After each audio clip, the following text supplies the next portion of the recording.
சஹாபிகள் முஹம்மது ஸல்லல்லாஹு அலைஹி வஸல்லத்தை பார்த்ததே குர்ஆனாகவே பார்த்தாங்க. இன்னொரு விஷயத்தை சொன்னால் நீங்கள் ரொம்ப ஆச்சரியப்படுவீங்க.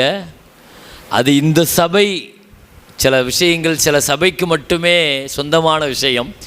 இருந்தாலும் என்னுடைய ஆசையும் தேட்டத்தினுடைய மிகுதியால் நான் ஒரு ஹதீஸ் கிதாபில் இதை படித்த பொழுது ரொம்ப நான் ஆனந்தப்பட்டு போனேன். நான் சொல்லணுங்கிற ஆசை எனக்கு. ஹதரத் அபூபக்கர் சித்தீக் ரலியல்லாஹு பல நேரங்களில் முஹம்மது ஸல்லல்லாஹு அலைஹி வஸல்லத்தை பார்த்து தான் குர்ஆன் ஓதுவாங்களாம். சித்தீக் ரலியல்லாஹு நான் முஹம்மது ஸல்லல்லாஹு அலைஹி வஸல்லத்தினுடைய முகத்தை பார்த்து குர்ஆன் ஓதியிருக்குங்கிறாங்க.